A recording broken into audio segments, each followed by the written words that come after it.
참 예수님, 이제 두 장만 더 하면은 민수기는 끝납니다. 제가 여러 차례 여러분들한테 말씀드렸지만은 저도 민수기를 이렇게 세세하게 분석하면서 읽을 수 있는 이유가 바로 여러분들 때문입니다. 여러분들하고 같이 성경 공부를 해나가면서 성경에 대한 신비, 하늘나라에 대한 신비를 더 많이 느끼고 있습니다. 진심으로 감사드립니다. 자, 오늘 레위인들에게 나눠줄 거주지라는 표현을 써요. 토지가 아니고 소유지도 아니고 거주지, 그러니까 거주만 하는 거죠.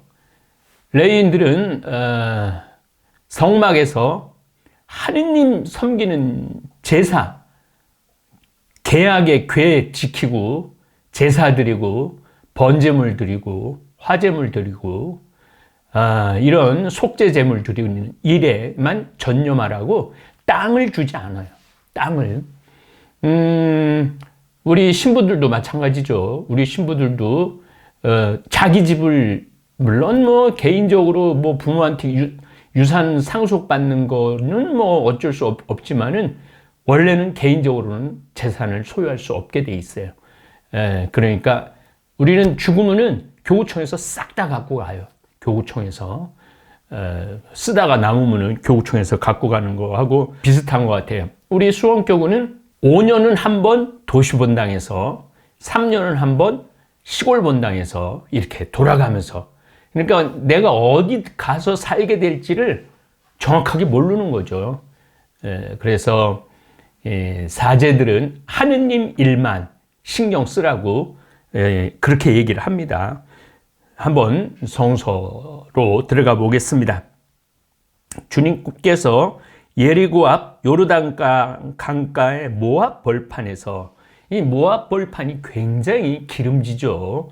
아주 그 요르단이 있기 때문에, 그리고 그 뒤쪽으로는 산림이 우거져 갖고 아주 기름진 땅입니다. 모세에게 이르셨다. 너는 이스라엘 자손들에게 명령하여 그들 소유로 받은 상속 재산 가운데서 레위인들이 살 성읍들을 내주게 하여라. 그 성읍들 주위에 있는 목초지도 내주어야 한다. 그래서 그 성읍들은 레위인이 살 곳이 되고 그 목초지들은 레위인들의 가축과 재산과 모든 짐승을 위한 곳이 되게 하여라. 너희가 레위인들에게 내줄 성읍의 목초지는 성벽에서 밖으로 사방 1000암마의 땅이다. 이 암마가 요 손끝에부터 요 팔뚝 끝까지예요. 여기 보통 한 46cm 정도 된다고 그래요. 46cm. 그러니까 1000암마면은 한 450m 정도 되겠네요. 성읍들 가운데 두고 성읍 바깥 동쪽으로 2000암마, 남쪽으로 2000암마, 서쪽으로 2000암마, 북쪽으로 2000암마씩. 그러니까 4m, 460m 정도 되니까 2000암마면은 거의 한 1km 정도 된다고 봐야 되겠네요. 그러니까 사방 1km. 이거 굉장히 큰 공간이죠. 너희들에게 개어라. 이것이 그들의 성읍에 딸린 목초지다. 요래서 유대 레인들에게 먹고 살 거주지죠. 거주지.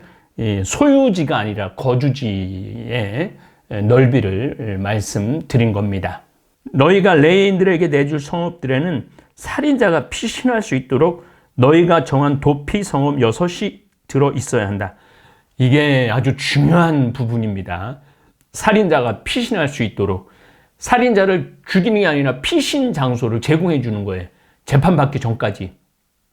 그리고 또 고의로 의도하지 않는 살인이 있잖아요. 그래서 우리나라 지금 사형제도를 없애자고 그러는 거예요. 이 잘못 오인돼 갖고 사형을 받았는데 알고 봤더니 그 사람이 살인자가 아닌 경우, 뭐 그런 경우들이 많죠. 그래서 도피성읍을 있어야 한다고 그럽니다. 이 밖에도 너희는 42성읍을 내주어야 한다. 그래서 너희가 레위인들에게 내줄 성읍은 모두 48 성읍이 된다. 곧 그 성읍들과 거기에 딸린 목초지들이다. 이렇게 이스라엘 자손들의 소유 가운데서 내주는데 큰 지파에서는 많이 떼고 작은 지파에서는 적게 떼어라. 저마다 받은 상속 재산에 따라 레인들에게 성읍들을 얼마씩 내주어라. 하느님 일에만 신경 쓰라 이거죠. 도피성읍, 주님께서 모세에게 이르셨다.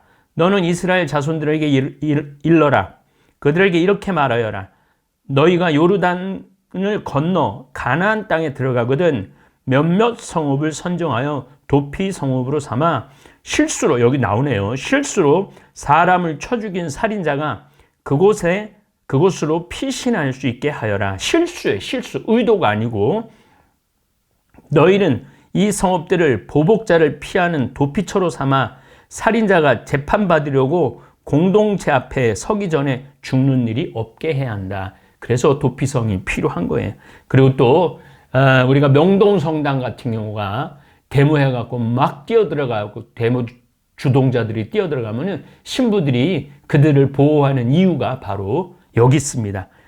신부님들이 많이 민주화 때 도피자들을 많이 도왔죠. 너희는 이렇게 6 성읍들을 정하여 도피 성읍으로 삼아라. 세 성읍은 요르단 건너편에 정하고 세 성읍은 가나안 땅에 정하여 도피 성읍이 되게 하여라. 이 6 성읍은 이스라엘 자손들뿐만 아니라 이방인이나 그들 가운데 머무르는 거류민에게도 도피처가 되어 실수로 사람을 쳐 죽인 자는 모두 그곳으로 피신할 수 있게 하여라. 실수로 사람을 죽일 수 있다 이거죠. 이제 그것도 나와.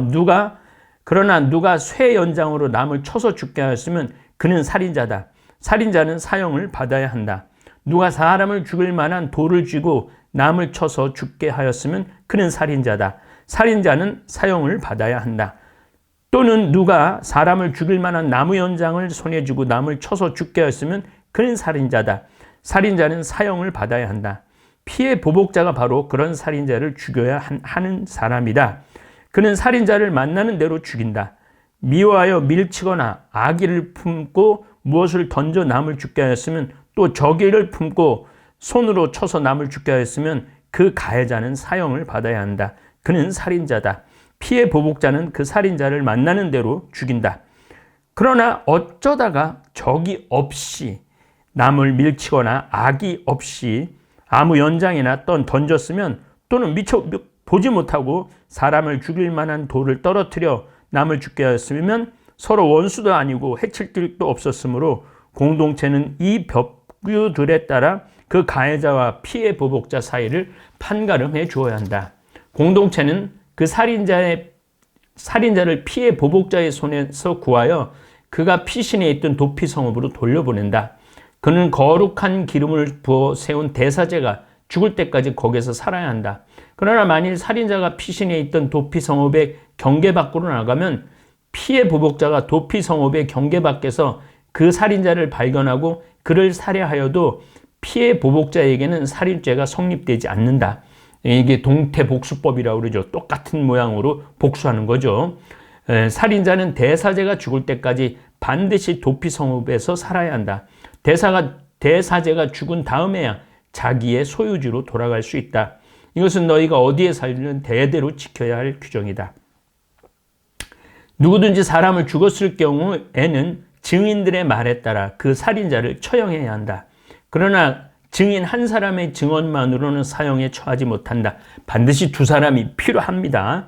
너희를 죽을 죄를 지은 그런 살인자의 목숨에 대한 대가로 배상금을 받아서는 안 된다.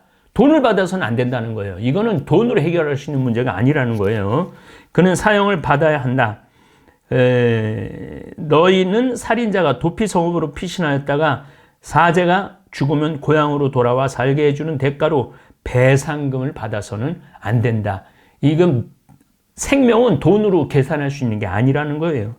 너희가 사는 땅을 더럽혀서는 안 된다. 피는 땅을 더럽힌다. 땅에 피가 흐르면 땅은 그 피를 흘리게 한 자의 피가 아니고 속죄될 수 없다. 너희가 사는 땅, 곧 내가 그 안에 머무르는 땅을 너희는 더럽혀서는 안 된다. 나 주님이 이스라엘 자손들 가운데서 머무르기 때문이다. 그러니까 하느님이 머무르는 땅이기 때문에 거룩한 것이 되어야 되기 때문에 피를 흘려서 사람을 죽여서는 안 된다는 얘기예요. 또 실수나 고의나 고의가 아닌 상태에서 살인을 저지르는 자들은 도피성으로 피신할 수 있다라는 그런 아주 중요한 성서 구절을 우린 공부했습니다. 이제 36장 여자 상속인의 혼인까지 이제 하면은 우리 민수기 끝낼 수 있을 것 같아요. 예, 감사합니다.